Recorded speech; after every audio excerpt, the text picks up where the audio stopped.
अब शिवजी द्वारा 10वें से लेकर 28वें योगेश्वर अवतारों का वर्णन भी सुनिए। शिवजी कहते हैं, हे ब्राह्मण, 10वें द्वापर में त्रिधामा नाम के मुनि व्यास होंगे और वे हिमालय के रमणीय शिखर पर्वोत्तम भृगुतंग पर निवास करेंगे। वहां भी मेरे श्रुति विदित 4 पुत्र होंगे। उनके नाम होंगे भृंग, बलबंधु, नरामित्र और तपोधन केतु श्रृंग। 11वें द्वापर में जब त्रिवृत नामक व्यास होंगे, तब मैं कलयुग में गंगा द्वार में तप नाम से प्रकट होऊंगा। वहां भी मेरे लंबोदर, लंबाक्ष, केशलंब और प्रलंबक नामक 4 दृढ़वती पुत्र होंगे। उत्तम व्रत का पालन करने वाले हे मुनियों, इस प्रकार परमात्मा शिव ने वैवस्वत मंत्र के सभी चतुर्युगियों के योगेश्वर अवतारों का सम्यक रूप से वर्णन किया था। हे विभो, 28 व्यास क्रमशः एक एक करके प्रत्येक द्वापर में होंगे और योगेश्वरावतार प्रत्येक कलयुग के प्रारंभ में। प्रत्येक योगेश्वरावतार के साथ उनके 4 अविनाशी शिष्य भी होंगे, जो महान शिव भक्त और योग मार्ग की वृद्धि करने वाले होंगे। अब आप नंदीश्वर अवतार का वर्णन भी सुनिए। सनत कुमार जी ने पूछा, हे प्रभु, आप महादेव के अंश से उत्पन्न होकर पीछे शिव जी को कैसे प्राप्त हुए? वह सारा वृत्तांत मैं सुनना चाहता हूँ, कृपया उसे वर्णन करने की कृपा करें। तो नंदीश्वर कहने लगे, हे सर्वज्ञ सनत कुमार जी, मैं जिस प्रकार महादेव के अंश से जन्म लेकर शिव जी को प्राप्त हुआ, उस प्रसंग का वर्णन भी करता हूँ। तुम सावधानी पूर्वक श्रवण करो। शिलाद नामक एक धर्मात्मा मुनि थे।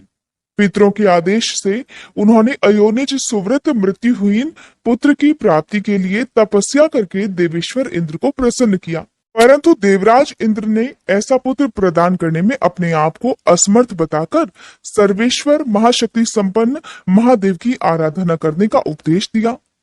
तब शिलाद भगवान महादेव को प्रसन्न करने के लिए तपस्या करने लगे। उनके तप से प्रसन्न होकर महादेव वहां पधारे और महासमाधि में लीन शिलाद को थपथपाकर जगाया।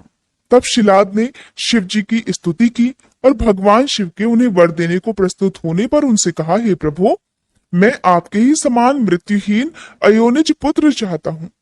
तब शिव जी प्रसन्न होकर मुनि से कहने लगे, हे तपोधन विप्र, पूर्व काल में ब्रह्मा जी ने, मुनियों ने तथा बड़े बड़े देवताओं ने मेरे अवतार धारण करने के लिए तपस्या द्वारा मेरी आराधना की थी। इसलिए हे मुने, यद्यपि मैं संसार का पिता हूँ, फिर भी तुम मेरे पिता बनोगे और मैं तुम्हारा अयोनिज पुत्र होऊंगा और मेरा नाम नंदी होगा। नंदीश्वर कहते हैं, हे मुने, ऐसा कहकर कृपालु शंकर ने अपने चरणों में प्रणिपत करके सामने खड़े हुए शिलाद मुनि की ओर कृपा दृष्टि से देखा और उन्हें ऐसा आदेश देकर वे तुरंत ही उमा सहित वहीं अंतर्ध्यान हो गए। महादेव जी के चले जाने के बाद महामुनि शिलाद ने अपने आश्रम में आकर ऋषियों से वह सारा वृतांत कह सुनाया। कुछ समय बीत जाने के बाद जब यज्ञ वेताओं में श्रेष्ठ मेरे पिताजी यज्ञ करने के लिए यज्ञ क्षेत्र को जोत रहे थे, उसी समय मैं शंभु जी की आज्ञा से यज्ञ के पहले ही उनके शरीर से उत्पन्न हो गया। उस समय मेरे शरीर की प्रभा युगांत कालीन अग्नि के समान थी। तब सारी दिशाओं में प्रसन्नता छा गई और शिलाद मुनि की भी बड़ी प्रशंसा हुई। उधर शिलाद ने भी जब मुझ बालक को प्रलयकालीन सूर्य और अग्नि के समान प्रभाशाली, त्रिनेत्र, चतुर्भुज, प्रकाशमान, जटा मुकुटधारी, त्रिशूल आदि आयुधों से युक्त सर्वथा रुद्र रूप में देखा, तब वे महान आनंद में निमग्न हो गए और मुझ प्रणम्य को नमस्कार करते हुए कहने लगे। मुनि शिलाद बोले, हे सुरेश्वर, क्योंकि तुमने नंदी नाम से प्रकट होकर मुझे आनंदित किया है, इसलिए मैं तुम आनंदमय जगदीश्वर को नमस्कार करता हूँ। नंदीश्वर कहते हैं, हे मुने, फिर जैसे निर्धन को धन प्राप्त हो जाने से प्रसन्नता होती है, ठीक उसी प्रकार मेरी प्राप्ति से हर्षित होकर मेरे पिताजी ने महेश्वर की भली भांति वंदना की और फिर मुझे लेकर वे शीघ्र ही अपनी पर्णशाला अर्थात कुटिया को चल दिए।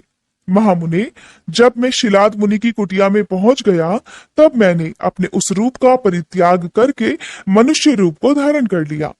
फिर शालंकायन नंदन पुत्र वत्सल शिलाद ने मेरे जात कर्म आदि सभी संस्कार संपन्न किए।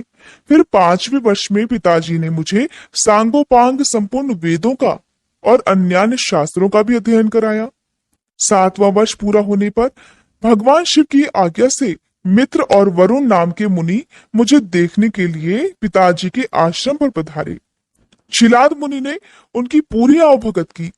जब वे दोनों महात्मा मुनिवर आनंद पूर्वक आसन पर विराजमान हुए, तब मेरी ओर बारंबार निहार कर बोले, तात शिलाद, यद्यपि तुम्हारा पुत्र नंदी संपूर्ण शास्त्रों के अर्थों का परागामी विद्वान है, फिर भी इसकी आयु तो बहुत थोड़ी है और हमने बहुत तरह से विचार करके भी देख लिया, परंतु इसकी आयु 1 वर्ष से ज्यादा नहीं दिखती।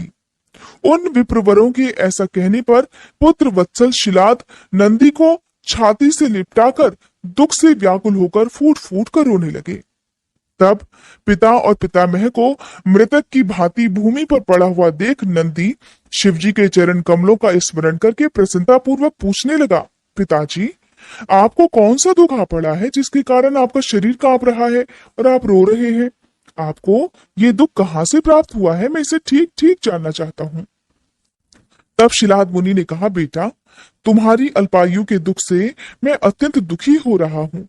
तुम ही बताओ, मेरे इस कष्ट को भला कौन दूर कर सकता है ताकि मैं उसकी शरण जाकर ग्रहण करूं? तो पुत्र बोला, पिताजी, मैं आपके सामने शपथ लेता हूं और ये बिल्कुल सत्य बात मैं कह रहा हूं कि चाहे देवता, दानव, यम, काल तथा अन्य प्राणी ये सब के सब मिलकर मुझे मारना चाहे तो भी मेरी बाल्यकाल में मृत्यु नहीं होगी, इसलिए आप दुखी मत होइए। तो पिता ने पूछा, मेरे प्यारे लाल, तुमने भला ऐसा कौन सा तप किया है या तुम्हें ऐसा कौन सा ज्ञान, योग या ऐश्वर्य प्राप्त है जिसके बल पर तुम इस दारुण दुख को नष्ट कर दोगे? तो पुत्र नंदी ने कहा, तात, मैं ना तो तपस्या से मृत्यु को हटाऊंगा और ना ही विद्या से। मैं महादेव जी के भजन से मृत्यु को जीत लूंगा, इसके अलावा अन्य कोई उपाय नहीं है। नंदीश्वर कहते हैं, मुने, ऐसा कहकर मैंने सिर झुकाकर पिताजी के चरणों में प्रणाम किया और फिर उनकी परिक्रमा करके उत्तम वन की राह ली। अब आप जानिए नंदीश्वर के जन्म, वर प्राप्ति, अभिषेक और विवाह के वर्णन के बारे में। नंदिकेश्वर कहते हैं, मुने, वन में जाकर मैंने एकांत स्थान में अपना आसन लगाया और उत्तम बुद्धि का आश्रय लेकर मैं उग्र तपस्या में लीन हुआ, जो बड़े बड़े मुनियों के लिए भी दुष्कर था। उस समय मैं नदी के पावन उत्तम तट पर सुदृढ़ रूप से ध्यान लगाकर बैठ गया और एकाग्र तथा समाहित मन से अपने हृदय कमल के मध्य भाग में 3 नेत्र, 10 भुजा तथा 5 मुख वाले शांति स्वरूप देवाधिदेव सदाशिव का ध्यान करके रुद्र मंत्र का जप करने लगा। तब उस जप में मुझे तल्लीन देखकर चंद्रार्थ भूषण परमेश्वर महादेव प्रसन्न हो गए और उमा सहित वहां पर पधारकर प्रेम पूर्वक मुझसे बोले, हे शिलाद नंदन, तुमने बड़ा उत्तम तप किया है। तुम्हारी इस तपस्या से संतुष्ट होकर मैं तुम्हें वर देने के लिए आया हूँ। तुम्हारे मन में जो भी अभीष्ट हो वह मांग लो। महादेव जी के ऐसा कहने पर मैं सिर के बल उनके चरणों में लौट गया और फिर बुढ़ापा तथा शोक का विनाश करने वाले परमेशान की स्तुति करने लगा। तब परम कष्टहारी वृषभध्वज परमेश्वर शंभु ने मुझ परम भक्ति संपन्न नंदी को, जिसके नेत्रों में आंसू छलकाए थे और जो सिर के बल चरणों में पड़ा हुआ था, अपने दोनों हाथों से पकड़कर उठा लिया और शरीर पर हाथ फेरने लगे। फिर वे जगदीश्वर गणाध्यक्षों तथा हिमाचल कुमारी पार्वती देवी की ओर दृष्टिपात करके मुझे कृपा दृष्टि से देखते हुए ऐसे कहने लगे, वत्स नंदी, उन दोनों विप्रों को तो मैंने ही भेजा था। महाप्राग, तुम्हें मृत्यु का भय कहां? तुम तो मेरे ही समान हो, इसमें तनिक भी संशय नहीं है। तुम अमर, अजर, दुख रहित, अव्यय और अक्षय होकर सदा गणनायक बने रहोगे और पिता तथा सुहृद वर्ग सहित मेरे प्रियजन भी रहोगे। तुम में तो मेरे ही समान बल होगा नंदी। तुम नित्य मेरे पार्श्व भाग में स्थित रहोगे। तुम पर निरंतर मेरा प्रेम बना रहेगा। मेरी कृपा से जन्म, जरा और मृत्यु तुम पर अपना प्रभाव नहीं डाल सकेंगे। नंदीश्वर कहते हैं, मुने, ऐसा कहकर कृपा सागर शंभु ने कमलों की बनी हुई अपनी शिरोमाला को उतारकर तुरंत ही मेरे गले में डाल दिया। हे विप्रवर, उस शुभ माला के गले में पड़ते ही मैं 3 नेत्र और 10 भुजाओं से संपन्न हो गया तथा द्वितीय शंकर सा प्रतीत होने लगा। फिर परमेश्वर शिव ने मेरा हाथ पकड़ पूछा, बताओ अब तुम्हें कौन सा उत्तम वर दूं? फिर उन वृषभध्वज ने अपनी जटा में स्थित हार के समान निर्मल जल को हाथ में लेकर तुम नदी हो जाओ ऐसा कहकर छोड़ दिया। तब वह जल उत्तम ढंग से बहने वाली स्वच्छ जल से परिपूर्ण महान वेगशालिनी दिव्य रूपा 5 सुंदर नदियों के रूप में प्रवर्तित हो गया। उनके नाम है जटोदका, त्रिस्तोत्रा, वृषध्वनि, स्वर्णोदका और जम्बू नदी। मुने, ये पंचनद शिव जी के पृष्ठभाग की तरह परम शुभ मानी जाती है। महेश्वर के निकट इनका नाम लेने से यह परम पावन हो जाता है। जो मनुष्य पंचनद पर जाकर स्नान और जप करके परमेश्वर शिव का पूजन करता है वह शिवायुज को प्राप्त हो जाता है, इसमें कोई संशय नहीं। फिर शंभू जी ने उमा से कहा, हे देवी, मैं नंदी का अभिषेक करके इसे ही गणाध्यक्ष बनाना चाहता हूँ, इस विषय में तुम्हारी क्या राय है? तब देवी उमा बोली, देवेश, आप नंदी को गणाध्यक्ष पद प्रदान कर सकते हैं, क्योंकि हे परमेश्वर, यह शिलाद नंदन मेरे लिए पुत्र की तरह है, इसलिए हे नाथ, ये मुझे बहुत ही प्यारा है। फिर भक्त वत्सल भगवान शंकर ने अपने अतुल बलशाली गणों को बुलाकर उनसे कहा, गणनायकों, तुम सब लोग मेरी एक आज्ञा का पालन करो। ये मेरा प्रिय पुत्र नंदीश्वर सभी गणनायकों का अध्यक्ष और गणों का नेता है, इसलिए तुम सब लोग मिलकर इसका और मेरे गणों के अधिपति पद पर प्रेम पूर्वक अभिषेक करो। आज से यह नंदीश्वर तुम लोगों का स्वामी होगा। नंदीश्वर कहते हैं, हे मुनि, शंकर जी के ऐसा कहने पर सभी गणनायकों ने एवं अस्तु कहकर उसे स्वीकार कर लिया और वे सामग्री जुटाने में लग गए। फिर सभी देवताओं और मुनियों ने मिलकर मेरा अभिषेक किया। तदंतर मरुतों की मनोहारिणी दिव्य कन्या सुयशा से मेरा विवाह भी करवा दिया।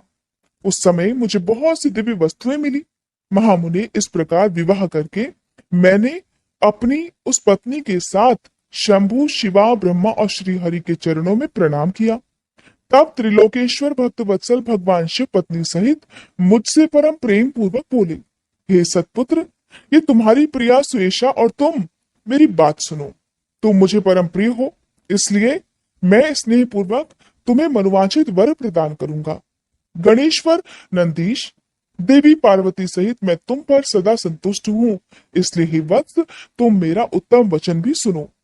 तुम मेरे अटूट प्रेमी, विशिष्ट, परम ऐश्वर्य संपन्न, महायोगी, महान धनुर्धारी, अजय, सबको जीतने वाले महाबली और सदा पूज्य होगे। जहां मैं रहूंगा वहां तुम भी रहोगे, और जहां तुम रहोगे वहां मैं भी उपस्थित रहूंगा। यही दशा तुम्हारे पिता और पितामह की भी होगी। पुत्र, तुम्हारे ये महाबली पिता परम ऐश्वर्यशाली और मेरे भक्त और गणाध्यक्ष होंगे। वत्स, यही नियम तुम्हारे पितामह पर भी लागू होंगे। अंत में तुम सब लोग मुझसे वरदान प्राप्त कर मेरा सानिध्य प्राप्त कर सकोगे। नंदीश्वर जी कहते हैं, मुने, फिर महाभागा उमा देवी वर देने के लिए उत्सुक होकर मुझ नंदी से बोली, बेटा, तू मुझसे भी वर मांग ले, मैं तेरी सारी अभीष्ट मनोकामनाओं को जरूर पूर्ण कर दूंगी। तब देवी के उस वचन को सुनकर मैंने हाथ जोड़कर कहा, हे देवी, आपके चरणों में मेरी सदा उत्तम भक्ति बनी रहे। मेरी याचना सुनकर देवी ने कहा, एवं अस्तु, ऐसा ही होगा। फिर शिवा नंदी की प्रियतमा पत्नी सुयशा से बोली। देवी ने कहा, वत्से, तुम भी अपना अभीष्ट वर ग्रहण करो।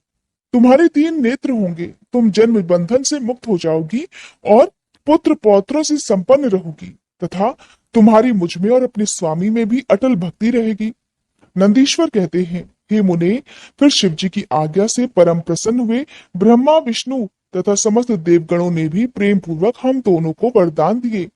फिर परमेश्वर शिव कुटुंब सहित मुझे अपनाकर तथा उमा सहित वृक्ष पर आरूढ़ होकर संबंधियों और बांधवों के साथ अपने निवास स्थान को चले गए।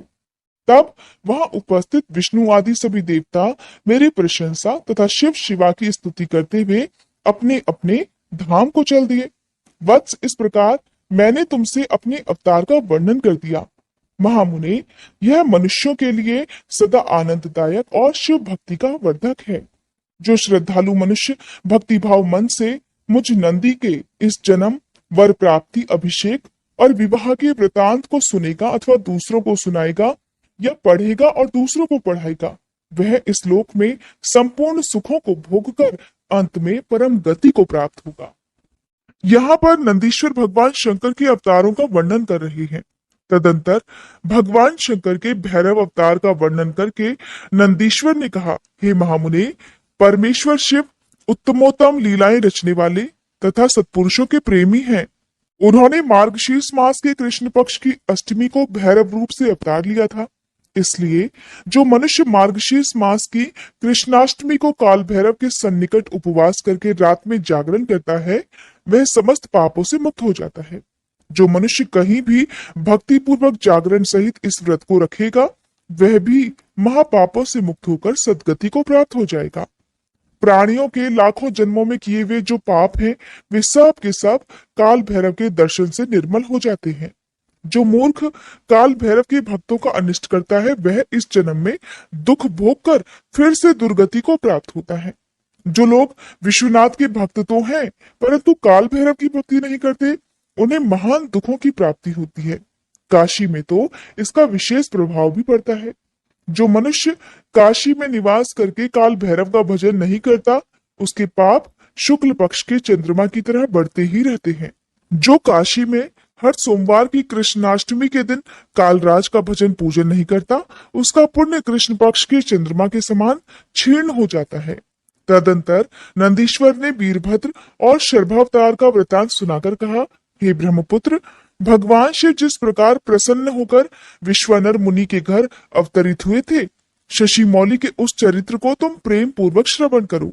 उस समय वे तेज के निधि अग्नि रूप सर्वात्मा परम प्रभु शिव अग्नि लोक के अधिपति रूप से गृहपति नाम से अवतीर्ण हुए थे। पूर्व काल की बात है।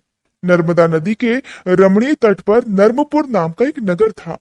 उसी नगर में विश्वानर नाम के एक मुनि निवास किया करते थे। उनका जन्म शांडिल्य गोत्र में हुआ था। वे परम पावन पुण्यात्मा, शिव भक्त, ब्रह्म तेज के निधि और जितेंद्रिय थे। ब्रह्मचर्याश्रम में उनकी बड़ी निष्ठा थी और वे सदा ब्रह्म यज्ञ में लीन रहा करते। फिर उन्होंने शुचिस्मति नाम की सद्गुणवती कन्या से विवाह कर लिया और वे ब्राह्मणोचित कर्म करते हुए देवता तथा पितरों को प्रिय लगने वाला जीवन बिताने लगे। इस प्रकार जब बहुत सा समय व्यतीत हो गया, तब उन ब्राह्मण की पत्नी शुचिस्मति, जो उत्तम व्रत का पालन करने वाली थी, अपने पति से बोली, प्राणनाथ, स्त्रियों के योगी जितने आनंदप्रद भोग हैं, उन सबको मैंने आपकी कृपा से आपके साथ रहकर भोग लिया, परंतु नाथ, मेरे हृदय में एक लालसा चिरकाल से वर्तमान है और वह गृहस्थों के लिए उचित भी है। उसे आप पूर्ण करने की कृपा कीजिए। स्वामिन, अगर मैं वर पाने के योग्य हूं और आप मुझे वर देना चाहते हैं, तो मुझे महेश्वर की तरह पुत्र प्रदान कीजिए। इसके अलावा मैं कोई भी दूसरा वरदान नहीं चाहती। नंदीश्वर कहते हैं, मुने पत्नी की बात सुनकर पवित्र व्रत परायण ब्राह्मण विश्वानर क्षण भर के लिए समाधिस्थ हो गए और हृदय में इस प्रकार विचार करने लगे, अहो, मेरी इस सूक्ष्मांगी पत्नी ने कैसा अत्यंत दुर्लभ वर मांग लिया है।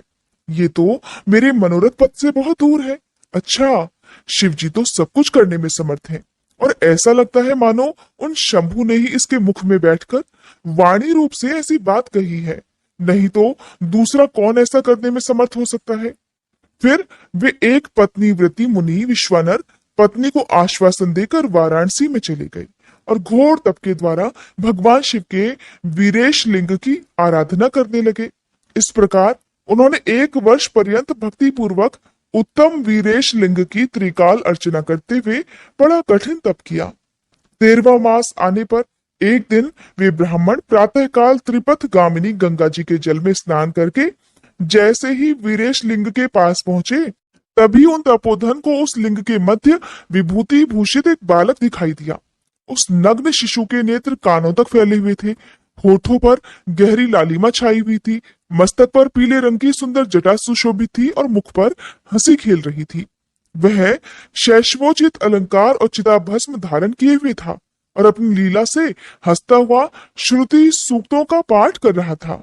उस बालक को देखकर विश्वानर मुनि कृतार्थ हो गए और आनंद के कारण उनका शरीर रोमांचित हो उठा और बारंबार नमस्कार है ऐसा कहकर वे बड़े प्रसन्न हो उठे। फिर वे अभिलाषा पूर्ण करने वाले 8 पद्यों द्वारा बाल रूपधारी परमानंद स्वरूप शंभु का स्तवन करते हुए बोले, हे भगवान, आप ही एकमात्र अद्वितीय ब्रह्मा है। ये सारा जगत आपका ही स्वरूप है। यहाँ अनेक कुछ भी नहीं है। ये बिल्कुल सत्य है कि एकमात्र रुद्र के अलावा दूसरे किसी की सत्ता नहीं है। इसलिए मैं आप महेश की शरण ग्रहण करता हूँ। हे शंभो, आप ही सबके कर्ता हर्ता हैं, और जैसे आत्मधर्म एक होते हुए भी अनेक रूप से दिखता है, उसी प्रकार आप भी एक रूप होकर नाना रूपों में व्याप्त हैं। फिर भी आप रूप रहित हैं, इसलिए आप ईश्वर के अलावा मैं किसी दूसरे की शरण नहीं ले सकता। हे प्रभु, न तो आपका कोई गोत्र है, न जन्म है, न नाम है, न रूप है, न शील है और न देश है। ऐसा होने पर भी आप त्रिलोकी के अधीश्वर तथा संपूर्ण कामनाओं को पूर्ण करने वाले हैं। इसलिए मैं आपका भजन करता हूँ। नंदीश्वर कहते हैं, मुने इस प्रकार स्तुति करके विप्रवर विश्वानर हाथ जोड़कर भूमि पर गिरना ही चाहते थे कि तब तक संपूर्ण वृद्धों के भी वृद्ध बाल रूपधारी शिव परम हर्षित होकर उन भूदेव से बोले। बाल रूपी शिव ने कहा, हे मुनिश्रेष्ठ विश्वानर, तुमने आज मुझे संतुष्ट कर दिया है। भूदेव, मेरा मन परम प्रसन्न हो गया है। अब तुम उत्तम वर मांगो। ये सुनकर मुनिश्रेष्ठ विश्वानर धन धन्य हो गए और उनका मन भी हर्षमगन हो गया। तब वे उठकर बाल रूपधारी शंकर जी से इस प्रकार बोले, हे प्रभावशाली महेश्वर, आप तो सर्वंतर्यामी, ऐश्वर्य संपन्न, सर्व तथा भक्तों को सब कुछ दे डालने वाले हैं। भला आपसे कौन सी बात छुपी हुई है? आप तो अंतर्यामी हैं, फिर भी आप मुझे दीनता प्रकट करने वाली यांचा के प्रति आकृष्ट होने के लिए क्यों कह रहे हैं? हे महेशान, ऐसा जानकर आपकी जैसी भी इच्छा हो वैसा कीजिए। नंदीश्वर कहते हैं, मुने पवित्र व्रत में तत्पर विश्वानर के उस वचन को सुनकर पावन शिशु रूपधारी महादेव हंसकर शुचि से बोले, हे शुचे, तुमने अपने हृदय में अपनी पत्नी शुचिस्मति के प्रति जो अभिलाषा कर रखी है वह निस्संदेह थोड़े ही समय में पूर्ण हो जाएगी। यहाँ पर शुचि विश्वानर जी से कहा गया है। महामते, मैं शुचिस्मति के गर्भ से तुम्हारा पुत्र होकर प्रकट हो जाऊंगा और मेरा नाम गृहपति होगा। मैं परम पावन तथा समस्त देवताओं के लिए प्रिय होऊंगा। जो मनुष्य 1 वर्ष तक शिव जी के सन्निकट तुम्हारे द्वारा कहे इस पुण्यमय अभिलाषक स्तोत्र का तीनों समय पाठ करेगा, उसकी सारी अभिलाषाएं वह पूर्ण कर देगा। इस स्तोत्र का पाठ पुत्र, पौत्र और धन का प्रदाता, सर्वथा शांतिकारक, सारी विपत्तियों को दूर करने वाला, स्वर्ग और मोक्ष रूप संपत्ति का कर्ता तथा समस्त कामनाओं को पूर्ण करने वाला है। निस्संदेह ये अकेला ही समस्त स्तोत्रों के समान है। नंदीश्वर कहते हैं, मुने इतना कहकर बाल रूपधारी शंभु, जो सत्पुरुषों की गति है, अंतर्ध्यान हो गए। तब विप्रवर विश्वानर भी प्रसन्न मन से अपने घर को वापस लौट आए। नंदीश्वर ने कहा, हे मुने, अब शंकर जी के उपासना कांड द्वारा सेवित महाकाल आदि 10 अवतारों का वर्णन भी भक्ति पूर्वक सुनो। उनमें पहला अवतार महाकाल नाम से प्रसिद्ध है, जो सत्पुरुषों को भोग और मोक्ष देने वाला है। उस अवतार की शक्ति भक्तों की मनोवांछित कामनाएं पूर्ण करने वाली महाकाली है। दूसरा तार नामक अवतार हुआ, जिसकी शक्ति तारा देवी हुई। वे दोनों भुक्ति मुक्ति के प्रदाता और अपने सेवकों के लिए सुखदायक हैं। बाल भुवनेश नाम से तीसरा अवतार हुआ, उसमें बाला भुवनेशी शिवा शक्ति हुई, जो सज्जनों को सुख देने वाली है। चौथा भक्तों के लिए सुखद और भोग मोक्ष प्रदायक षोडश श्री विद्येश नामक अवतार हुआ और षोडशी श्री विद्या शिवा उसकी शक्ति हुई। पांचवा अवतार भैरव नाम से प्रसिद्ध हुआ, जो सर्वदा भक्तों की कामनाओं को पूर्ण करने वाला है, और इस अवतार की शक्ति का नाम है भैरवी गिरिजा, जो अपने उपासकों की अभीष्ट दायिनी है। छठा शिव अवतार छिन्न मस्तक नाम से कहा जाता है और भक्त कामप्रदा गिरिजा का नाम छिन्न मस्ता है। संपूर्ण मनोरथों के दाता शंभु का 7वां अवतार धूमवान नाम से विख्यात हुआ। उस अवतार में श्रेष्ठ उपासकों की इच्छाएं पूर्ण करने वाली शिवा धूमावती हुई। शिव जी का 8वां सुखदायक अवतार बगलामुख है। उसकी महान शक्ति आनंददायिनी बगलामुखी नाम से विख्यात हुई। 9वां शिव अवतार मातंग नाम से जाना जाता है। उस समय सभी इच्छाओं को पूर्ण करने वाली शर्वाणी मातंगी हुई। शंभु के भुक्ति मुक्ति रूप फल प्रदान करने वाले 10वें अवतार का नाम कमल है, जिसमें अपने भक्तों का सर्वथा पालन करने वाली गिरिजा कमला कहलाई। ये ही शिव जी के 10 अवतार हैं।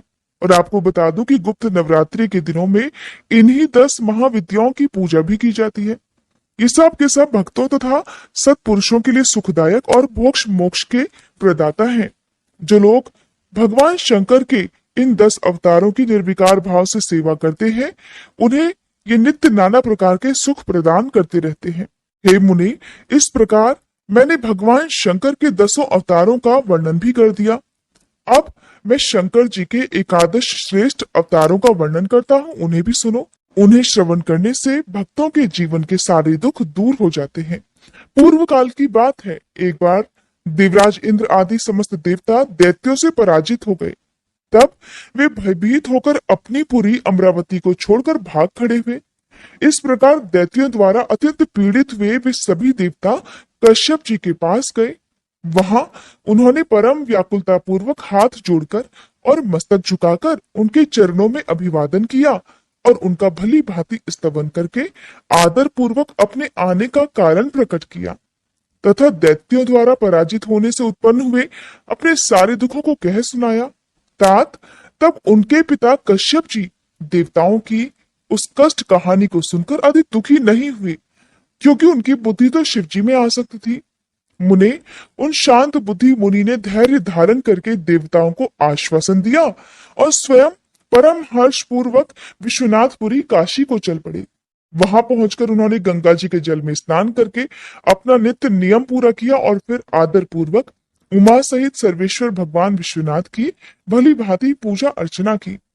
फिर शंभु के दर्शन के उद्देश्य से एक शिवलिंग की स्थापना करके वे देवताओं के हितार्थ परम प्रसन्नता पूर्वक घोर तपस्या करने लगे। हे मुने, शिवजी के चरण कमलों में आसक्त मन वाले धैर्यशाली मुनिवर कश्यप जी को जब इस प्रकार तपस्या करते हुए बहुत अधिक समय बीत गया, तब सत्पुरुषों के गति स्वरूप भगवान शंकर अपने चरणों में तल्लीन मन वाले कश्यप ऋषि को वर देने के लिए वहां प्रकट हो गए। भक्त वत्सल महेश्वर परम प्रसन्न तो थे ही, अतः वे अपने भक्त मुनिवर कश्यप से बोले, वर मांगो। उन महेश्वर को देखते ही प्रसन्न बुद्धि वाले देवताओं के पिता कश्यप जी हर्ष मगन हो गए और हाथ जोड़कर उनके चरणों में नमस्कार करके स्तुति करते हुए यों बोले, महेश्वर, मैं सर्वथा आपकी शरण में हूँ। हे स्वामिन, देवताओं के दुख का विनाश करके मेरी इच्छा पूर्ण कीजिए। देवेश, मैं पुत्रों के दुख से विशेष दुखी हूँ, अतः हे ईश मुझे सुखी कीजिए, क्योंकि आप तो देवताओं के सहायक हैं। नाथ, महाबली दैत्यों ने देवताओं और यक्षों को पराजित कर दिया है, इसलिए हे शंभो, आप मेरे पुत्र रूप से प्रकट होकर देवताओं के लिए आनंद दाता बनिए।